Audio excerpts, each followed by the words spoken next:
Nesta manhã de quinta-feira, estamos em contato com a deputada federal Caroline Detoni, deputada catarinense, que está em linha conosco aí para falar sobre o trabalho dela e assuntos relacionados à política estadual e nacional. Eu vou fazer um teste para ver se a deputada está nos ouvindo. Bom dia, deputada. Bom dia a todos que estão aí. Acredito que na mesa aí tá o Dirley, Rodrigo e Valdomir, é isso? Exatamente. Nesse momento, eu, Dirley Silva, estou falando com a deputada. Valdomiro, o seu bom dia aí para a deputada. Bom dia, deputada, bem-vinda. Bom dia, Valdomir. Como é que tá aí? Tá chovendo ou tá o tempo bom? Tá.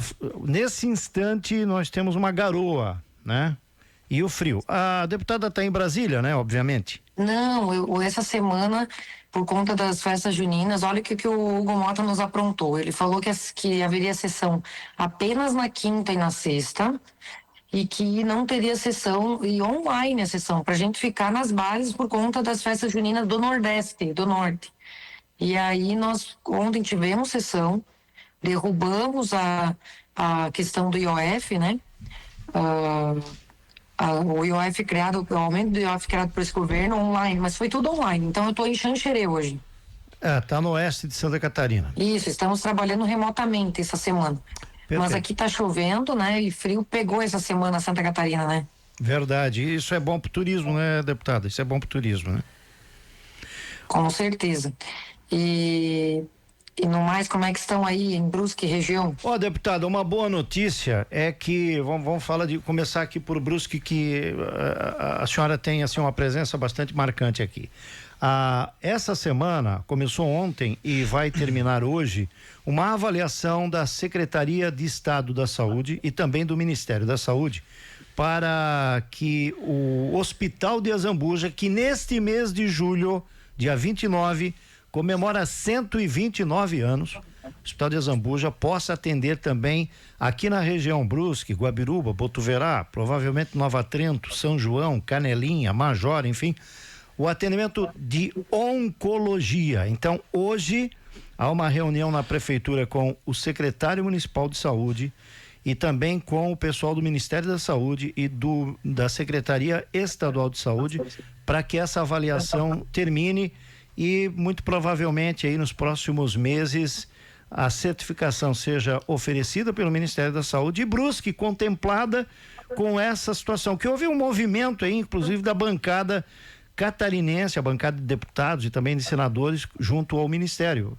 E evidentemente... Pois saiba que eu fui uma das primeiras deputadas a marcar audiência no Ministério para acontecer isso. E a senhora sabe que isso aí Paulo Roberto Nino que nos pediu esse acesso lá no Ministério, e uma das primeiras reuniões para tratar desse assunto nós conseguimos marcar lá em Brasília e também junto ao secretário de Estado. Então estou colaborando ativamente para habilitar a oncologia no Azambuja. Somos grande parceiro aí do hospital. Sabemos que a sociedade civil abraça muito o hospital, né?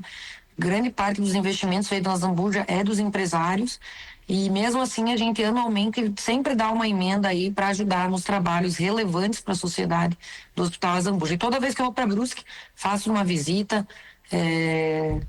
para justamente acompanhar de perto esses trabalhos, e portanto vocês estão de parabéns, né? Porque a nova torre está ficando muito bonita. Não sei se já teve inauguração, inclusive. Não. Ainda não, né? Ainda não. Tava em obra quando eu fui a última vez. Vai ter ali ponto, tudo, né? Isso, exatamente. Então, parabéns aí pelo destaque em questão de saúde. O Azambuja é uma referência, com certeza, para Santa Catarina e para o Brasil. Deputada, vamos falar de política então, depois a gente pode até falar sobre a sua atuação na Câmara, mas vamos falar de política, e o seu nome tem sido mencionado aí nos bastidores da política como uma possível candidata ao Senado. Esse ano ano que vem são 2 vagas ao Senado, né? E o seu nome é bastante comentado. 2 perguntas em uma, vamos lá. O presidente Jair Bolsonaro mencionou há umas semanas atrás a ideia dele de fazer com que o filho Carlos Bolsonaro, que é vereador no Rio de Janeiro, pudesse ser um dos que ganharia uma vaga ao Senado pelo PL aqui em Santa Catarina. Então, teríamos um candidato importado. A Fiesc acabou passando uma nota para a imprensa repudiando essa ação ou contrária a esse tipo de movimento político. Gostaria de saber sobre a possibilidade do seu nome ser um dos nomes ao Senado e especialmente sobre essa situação que, de certa forma, criou um constrangimento junto à classe política de Santa Catarina da direita, do Carlos Bolsonaro ser candidato ao Senado numa outra vaga aqui em Santa Catarina, deputada. Então, na verdade, temos uma atualização, tá? Enquanto vocês estavam aí no ar, saiu agora na coluna agora dia 26, às 5 da manhã, saiu uma nova reportagem do Metrópolis aqui, onde Bolsonaro confirma Carlos ao Senado em Santa Catarina e explica o motivo. Aí essa reportagem saiu hoje, né? Agora pela manhã eu acordei e o Bolsonaro mandou na lista de transmissão essa notícia. Onde ele fala o seguinte, que ele falou com o Jorginho que são 2 vagas ao Senado, aqui Bolsonaro falando. Uma para você e outra para mim. A minha indicação, diz Bolsonaro, ficou com Carlos Bolsonaro e a dele com Carol Detoni. Se não fosse esse garoto que trabalha para mim desde 2010, eu não teria visibilidade que conquistei nas redes. E daí ele explica aqui que se ele for a deputado federal pelo Rio, ele atrapalharia outros deputados, como o Ramalho, o Hélio Negão, que perderiam votos, e para o Senado já tem o Flávio. Então eu conversei com o Carlos, ele pediu para mim que dispute o Senado por outro estado. Eu topei e escolhi Santa Catarina. Então isso foi uma fala do presidente Bolsonaro, e ele falou o seguinte: eu vi que tem gente dando pancada no Carlos, chamando de turista e tal. Mas o trabalho que ele faz é espetacular e nada impede que as pessoas vão por outro partido. Então, o que a gente vê desse cenário? Eu, particularmente, sou suspeito em falar, porque, em primeiro lugar, que eu sou extremamente grata ao presidente Bolsonaro por ser hoje deputada federal. Se hoje eu sou deputada federal, foi por conta da onda conservadora de direita que teve com o presidente Bolsonaro, e graças a isso eu me elegi. A reeleição me mantive sempre fiel, leal e também demonstrei trabalho, o que demonstrou nas urnas o reconhecimento do povo catarinense. E eu dupliquei a questão dos votos, né? Então batemos recorde aí de 227 mil. E se você for perguntar para mim, eu conheço o Carlos Bolsonaro como pessoa e eu endosso a indicação do presidente Bolsonaro, porque aqui o que está em jogo não é o bairrismo de Santa Catarina nesse momento. Gente, o que está em jogo nesse momento é a continuidade ou não das liberdades no Brasil. É a continuidade ou não da ditadura judicial que a gente vive no Brasil. E quanta gente se afiançou no Bolsonaro para se eleger e depois virou as costas para eles ou traiu a confiança do presidente Bolsonaro, e não só do presidente Bolsonaro, da direita como um todo. Então, essa demonstração do Bolsonaro de querer que o filho dele concorra por Santa Catarina é um reconhecimento de quanto ele gosta, de quanto ele aprecia Santa Catarina, a ponto de deixar que o filho dele concorra aqui pelo nosso estado. Porque eu vou dizer para vocês, se a gente chegar a se eleger o ano que vem, o que é muito risco de a gente conseguir se eleger, porque eu não tenho certeza hoje se eu vou poder ser candidata. Nós estávamos em reunião semana passada em Brasília, onde conversei com meus colegas. Existem hoje 38 deputados que estão na mira do STF, que estão com inquéritos abertos no STF para serem cassados ou para terem sua inelegibilidade declarada, ou seja, não poderão ser candidatos no ano que vem. Sabe por quê? Sabe que crimes que a gente cometeu, os 38? Palavras, críticas, opiniões dadas na tribuna no exercício parlamentar. Ou seja, nós temos hoje um Brasil que não respeita o exercício parlamentar, as prerrogativas de um parlamentar, que é de falar na tribuna, de criticar o autoritarismo vindo da Suprema Corte. E eles estão na mira para querer mirar nós, ou seja, a gente vai arriscar colocar uma pessoa, talvez, né? Não sei se seria o caso de Santa Catarina, mas uma pessoa que poderia lá na frente votar contra o impeachment de um dos ministros do STF. Não seria bom que Santa Catarina, os 3 votos de senadores, fossem pelo impeachment de um dos ministros para retomar a democracia no Brasil? Então eu tenho certeza que se o Carlos Bolsonaro for confirmado um dos candidatos, ele com certeza vai ser um dos mais leais e fiéis dentro de toda essa pauta importante que a gente precisa defender. Então, nesse sentido, eu sou sim uma defensora. Se o Bolsonaro quiser prestigiar Santa Catarina, indicando o seu filho para concorrer aqui, ele com certeza vai ter meu apoio. E eu entendo a reclamação da Fiesc e de outros órgãos, entendo que nós temos outras lideranças políticas, mas eu também entendo o papel que o Carlos sempre exerceu na vida política do Bolsonaro, e como Bolsonaro, ao contrário do que dizem, está prestigiando Santa Catarina, e eu, conhecendo o caráter e a firmeza de caráter do Carlos, acho que Santa Catarina ganharia com isso. e vamos trabalhar sim para que ele crie essa identificação com o nosso povo, se é isso que é a crítica que estão fazendo, porque eu tenho certeza, o Carlos frequenta anualmente o nosso estado. Claro, ele não tem residência fixa, mas ele pode mudar, ele pode vir assim, inclusive ele pensou já várias vezes, ele comentou comigo, de se mudar para Santa Catarina e residir em Santa Catarina. Ou seja, ele tem a intenção de ser morador catarinense. Deputada... Então, isso tudo me faz defender o nome do Carlos, defender aquilo que o Bolsonaro achar melhor para Santa Catarina, porque eu confio e sou leal ao presidente Bolsonaro e ao governador Jorginho Melo, que também entende que seria uma boa alternativa para Santa Catarina nesse momento. Deputada Valdomiro aqui da Mota falando, a gente sabe que aqui no Sul se tem o povo do Sul tem uma identidade muito forte, inclusive até repercutiu agora recentemente uma brincadeira feita pelo governador Jorginho Melo aqui no estado do Paraná de passar uma trena, né, nos estados do Sul. O Sul tem essa coisa da identidade e a gente vê cada vez mais forte diante da situação que o Brasil vive, né? Como é que fica? A senhora não acredita que não pode haver um revés por parte do cidadão catarinense que tem um apoio em peso aí ao presidente Jair Bolsonaro, a família Bolsonaro? O fato desse é a eleição do Jair Renan aqui como vereador, mais votado em Balneário Camboriú. Mas essa manifestação da Fiesc e de outros setores, a senhora não entende que pode ser um revés aí por parte do cidadão que pode entender que o Carlos Bolsonaro não tem essa identidade que o cidadão catarinense defende? E como trabalhar isso? Eu deputada? acho que quando aparecer Bolsonaro na urna, o pessoal vai votar direto e ele tende a ser o mais votado em Santa Catarina. Eu acho que é o contrário, porque o povo catarinense gosta tanto do Bolsonaro. Pô, por que o povo catarinense foi o estado que mais votou em Jair Messias Bolsonaro proporcionalmente? Porque o Bolsonaro, apesar de não ter nascido no Sul, ele defende o que a gente defende. Ele defende escola cívico-militar, ele defende disciplina para estudante, ele defende que a família seja fortalecida. O Bolsonaro, ele realmente ele representa os nossos valores. Por isso que o catarinense votou maciçamente nele. E eu acho que o catarinense nas urnas vai sim dar uma enxurrada de votos para o Carlos Bolsonaro também. Tenho certeza disso, tenho convicção disso. Deputada, aqui é o Rodrigo, bom dia mais uma vez. A pergunta é a seguinte: o Senado aprovando essa nova composição do Congresso, agora teremos 20 deputados federais em Santa Catarina. Aliás, eu não sabia, desconhecia, mas mais 4 estaduais também, né? A própria Lesc vai aumentar em 10%, vai para 44%. Qual é a visão da deputada sobre essa nova disposição, sobre essas 4 vagas?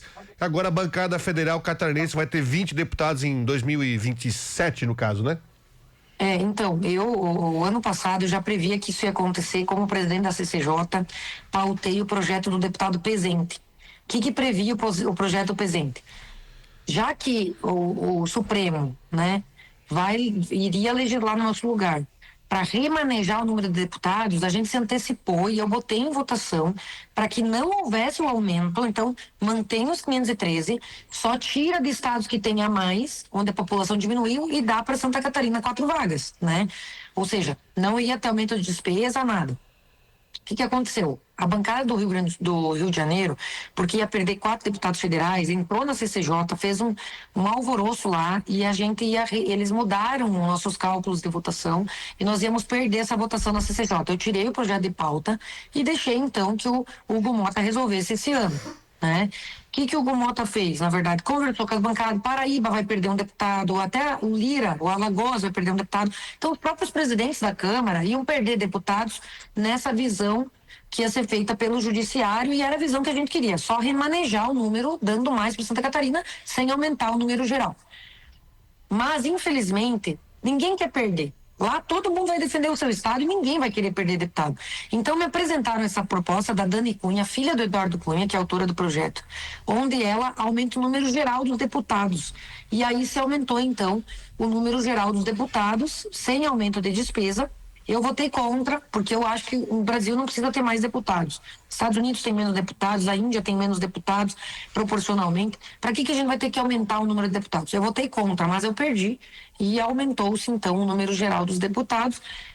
Ontem votei a favor de uma emenda que veio do Senado a esse projeto, onde, apesar do número de aumento de deputados, nós... não vai ter aumento de despesas gerais, vai ter que continuar com o mesmo orçamento, ou seja, não vai ter impacto financeiro essa proposta. Mesmo assim, isso pega mal. O povo brasileiro está cansado, né, de ver uma classe política aí que só sabe gastar e eu, no viés contrário, votei para economizar, mas infelizmente foi vencido. Santa Catarina acaba ganhando com essa proposta, porque vai ganhar mais representação, e a gente sabe que a gente é subrepresentado, então é uma proposta que no fim vai ser boa para nós, porque a gente vai ter mais 4 representantes. Isso significa mais gente de Santa Catarina influenciando a favor de Santa Catarina lá. Também aumenta daí proporcionalmente o número de deputados estaduais. No geral, a gente vai ganhar com isso, né? E é bom a gente ter mais gente brigando pelo nosso estado. A bancada catarinense, né, o Fórum Parlamentar, sempre se une, como você falou ali com relação ao Hospital Azambuja.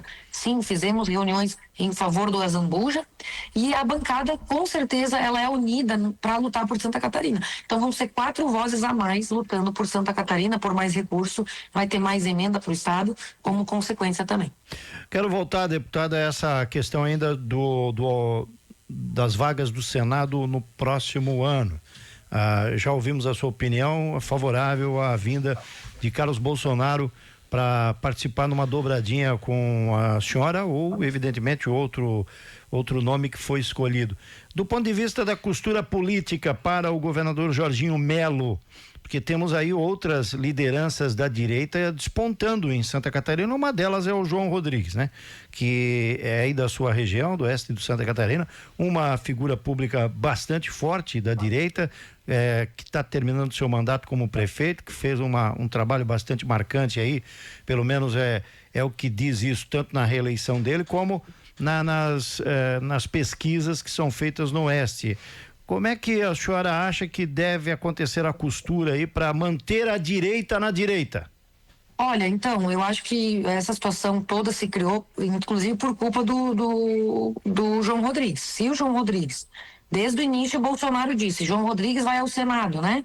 João Rodrigues quis teimar e enfrentar o Jorginho. E agora está essa situação. O João Rodrigues, eu acho que vai acabar não concorrendo a nada, sendo bem sincero, ou vai ter que ir a deputado federal.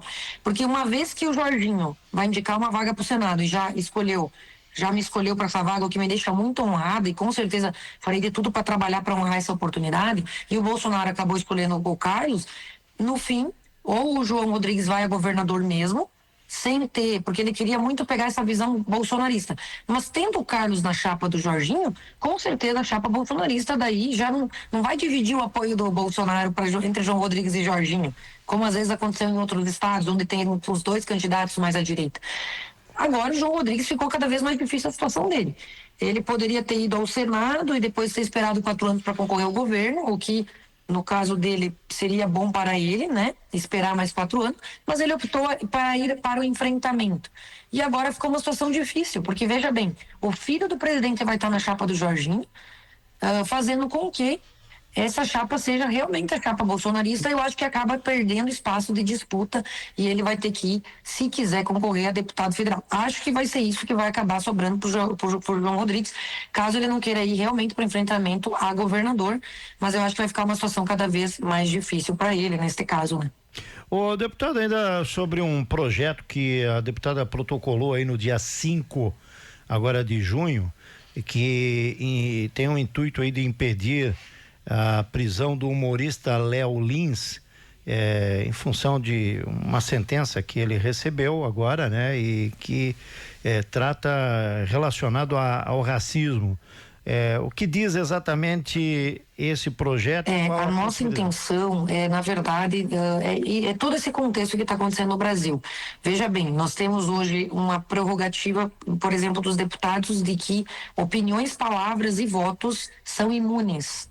Se eu chegar na tribuna e falar Lula ladrão, eu não posso ser processada por isso, porque isso é uma opinião e mesmo que seja uma calúnia, entre aspas, eu sou imune para falar isso. Mas no Brasil hoje, isso não está acontecendo. E a mesma coisa está acontecendo com o humor. Eu acho que o Léo Lins faz piadas de muito mau gosto, com certeza não defendo as piadas que ele faz, mas o que está em jogo aqui é todas as liberdades de expressão, inclusive a liberdade de imprensa, vai impactar.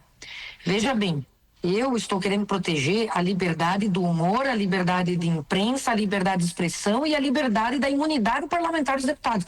Eu defendo todas essas liberdades de fala e de expressão em todos os contextos que ela faz. É nesse sentido que a gente fez esse projeto, para defender também o humor e o entretenimento. Por mais que eu diga, não concorde com muitas das piadas que ele faz. Agora, o que está em jogo aqui é algo maior. Inclusive, vocês devem ter noticiado algo que eu acho ainda mais grave, que é a derrubada do artigo 19 do Marco Civil da Internet. Veja bem, hoje, a direita só teve ascensão no Brasil graças às redes sociais, porque até então, o pessoal assistia Rede Globo, Jornal Nacional, novela, e aquilo era verdade. A partir do momento que vem Facebook, Orkut, né, que agora está em desuso, o X, Instagram, WhatsApp, as pessoas têm a possibilidade de se comunicar, e muito daquilo que era feito apenas pelos porta-vozes jornalistas, hoje é feito por pessoas comuns. As pessoas comuns noticiam os fatos. Isso é um ganho para a sociedade, em termos de liberdade de expressão e de comunicação. E hoje, derrubando o artigo 19 do Marco Civil da Internet, o que o Supremo faz? E isso está acabando o julgamento essa semana. A gente nunca quis votar a censura nas redes, mas eles estão querendo votar. Eles estão querendo dizer o seguinte, tudo que tu fala dentro da plataforma, o Instagram, o Facebook, o WhatsApp, é responsabilidade até então do usuário. Se eu ofendi alguém, eu vou responder. Se eu fiz um post contra o Lula tem que me processar, tem que ter uma sentença para tirar o meu conteúdo da minha rede social da internet. O que o Supremo está fazendo? Não, a partir de agora, a plataforma também é responsável por conteúdos de discriminação, de ódio, que a pessoa fale na internet. Ou seja, a plataforma, se eu notificar a plataforma dizendo, olha, a Érica Cocai ali do PT me ofendeu, ou ela falou algo que eu considero que não é verdade, eu ia ter que processar para tirar o conteúdo. Agora eu notifico a rede social dizendo que esse conteúdo me ofendeu, e a rede social, sem contraditório nem nada, ela não vai assumir o risco de ter que pagar um dano moral junto. Ela vai tirar esse conteúdo do ar. Vocês acham que com toda a máquina que o PT sempre teve, de blogueiros pagos, de gente na internet para ir, o verdadeiro gabinete do ódio que eles acusavam a direita e que nunca foi provado, porque não existe na direita essa organização, mas o PT tem essa organização, eles vão ficar o dia inteiro derrubando conteúdo de direita, derrubando páginas, derrubando os perfis de direita. Então isso que o Supremo está fazendo é colaborando para um regime de censura prévia no Brasil. E eles estão fazendo isso intencionalmente um ano antes, para justamente, quando chegar no ano que vem, no ano das eleições, banir todo tipo de conteúdo que dê na telha. A gente já sofreu isso durante a eleição. Eu lembro que a gente postou, eu fiz uma postagem, o Zanin, que era advogado do Lula, hoje ministro Supremo, ele era o advogado que processou para derrubar meu conteúdo da internet. Eu dizia assim, que o Lula defende regimes como o da Venezuela, onde tem pobreza e onde tem ditadura. E o Zanin processou eu e mais alguns deputados que falamos isso, que defende ditadores, e eu tive que tirar esse conteúdo do ar. Agora, precisou de um processo para isso. Agora, e outra coisa, isso não era fake news, isso era verdade, isso que é pior. Quem é o dono da verdade? Essa que é a questão, gente, o que está em jogo aqui é definir quem vai dizer o que é verdade ou mentira. É o Estado? Antigamente era um juiz, que era alheio à causa e neutro.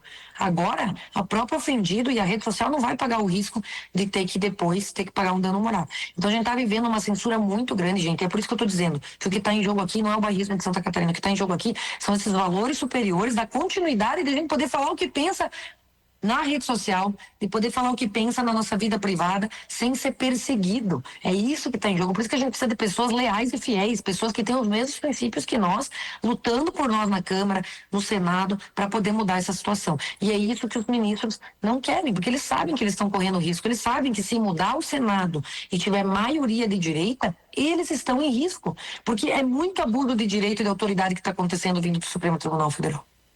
Muito bem. Deputada, muito obrigado pela presença aqui no Rádio Revista Cidade. Agradecemos a sua entrevista e até uma próxima oportunidade. Aguardamos a deputada aqui em Brusque. Um abraço para vocês, para o Valdomiro, Dirley também. E é uma honra. Quando eu estarei aí, vamos fazer uma visita pessoalmente para vocês, tá bom? Ok. Um grande abraço, que Deus abençoe. Até mais. Obrigado. Essa é a deputada Caroline Detoni.